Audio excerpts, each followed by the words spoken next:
Hey, this is a video for a new friend of mine that we've been chatting back and forth. Um, Galaxy Cat 3. Great person. We have some really interesting conversation. And sent me a couple questions on my comments and one in an email. I wanted to answer them on this thing so I could be polite about it. Because I haven't been able to email people because I've just been sick and everything. So, let's see. Great video. Blah, blah, blah. I want to be few. Okay, here's a few questions if I want to make a bid. Okay, what is my biggest pet peeve? Uh, um, Probably people who are dramatic about stuff when they talk. Like my wife does it sometimes. Like people who wave their arm. I do this, like that. When you sit there and like blah blah blah blah blah blah blah and stuff like that, that kind of gets to me. That one I'll have to get back to you on. 'Cause I really can't think. I mean, I don't know. It's just maybe annoying people. Like I don't know what I know. Yeah, I'll tell you what I hate. I hate whenever I'm in a chat and I'll get like 4 or 5 people come on there and talk to me. And I love talking to people. I would talk to 1,000 people if I could. But you know what happens is mostly every single time, come on there and start talking about themselves or something else. Well, what the hell ever happened to hi? How are you doing? Hey, what's up? Like that. Or they'll post website banner thingies, or I had a couple people, I literally had like 3 people give me things like, make me money, send me to go to this website. I'm like, you can't say hi? And that's my pet peeve. It pisses me off because I put myself out there. I will talk to anybody, do anything, and I get like, just, well, today is, this thing happened to me. I'm like, hi, um, what is the nicest thing anyone has ever done for me? A lot of people have done a lot of nice things. I mean, when I was in the hospital, I had lots of cards and stuff sent to me from people. King Human sent me the Zune player. I mean, that's $200 and some thing for now. I can listen to music and watch videos when I'm going 2-3 hour drives stuck on a gurney in the ambulance. He sent me hats and stuff like that. Just a lot of different things. I've had just a lot of people send me videos and wishing me well and stuff. So there's a lot of stuff. What is the meanest thing anyone's ever done to me? I've had too many mean things done to me. I've been made fun of all my life, treated stupid, treated immature, called names, called fat, called gay. Had people spam me, had people scam me, had people hate me on here, as you all see, make videos about me, call me names, call me hack, spammer, scam artist, stuff like that. Get personal, call things. Just I've had death threats. I've had people tell me I deserve to die, like your precious Mr. Pregnant on here, told me I deserve to die, and stuff like that. Mr. YouTube Pregnant. So. If you had the power to eradicate one world problem, what would that be? If I could eradicate one world problem, it would either be to end like hunger, or I would stop all the stupid stuff that goes on because they could help people. Because if they would cut out all of these ridiculous eating contests, if they would cut out all of these ridiculous parties and stuff for celebs to raise money, they could take that money, they could take that food and feed people and buy houses and stuff.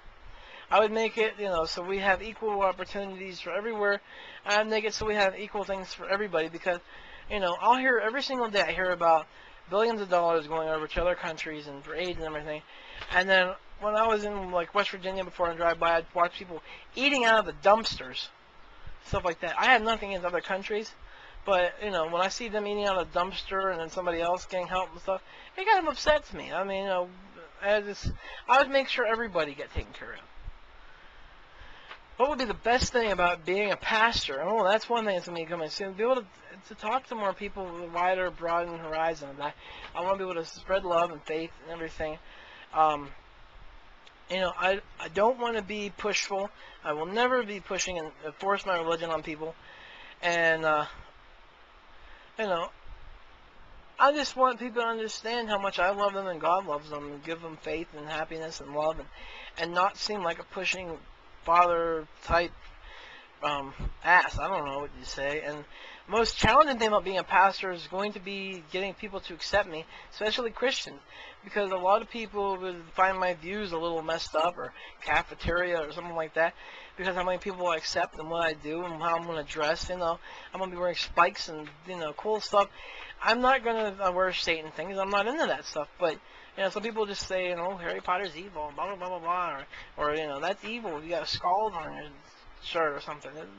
No, you make it evil. It's free will, baby. 3 sentences or thereabouts. How would you convince someone that God loved them unconditionally? Okay, let's see. I don't want to make it sound like I'm pushing anybody with religion, so let me say this. Do you believe in God, or you want to believe in God? Okay. One of these things, people ask me all the time, I've heard before, and I've heard people say, well, if God's so real, why is 9/11 and stuff like that happen? Okay. God's last revelation already happened. He ended. He gave us His Son. He died for us, everything. And He gave us free will to do whatever we wanted. When stuff like that happens, it's because people abuse the power God gave them. God gave us free will. It does not make God a bad guy when stuff like 9/11, when stuff like the bridge happened. That's free will. That's deterioration. That's the way the world worked. That's from now they're saying pigeon dung messed up that bridge. That's because people were brainwashed into thinking you could kill people and get virgins and stuff, and America's bad. It's free will. It's not God. It's not against them. And in my mind, He's probably crying because He can't. God. What God says is like I say in the book. What God says is what God said. What said is done. If He was to go against Himself, He'd be proving Himself wrong, and then it'd be infallible, whatever word you want to say it, and then existence would probably just blink. Watch Dogma. It's like kind of like an idea of what would happen. I know this is longer than 3 sentences because I talk too much, but myself, when I think about God, I picture a guy, a really old guy with the beard, like you always picture him, standing up there, screaming down to the earth, I love you. I love you! He's talking to every single one of us. He can hear every single one of us. He's trying to reach out to us. He sent His only Son to us. He died on the cross. And a lot of you might not believe in Him, but it's what I believe. And He's trying to get you to accept Him. And and people blame Him for things that happen. People get diseases, that stuff, but it's not Him. Now there are, I believe evil things happen. I myself have faced my personal demons. I myself faced a demon, which I will talk about later times. And you might think I'm goofy, but it's true.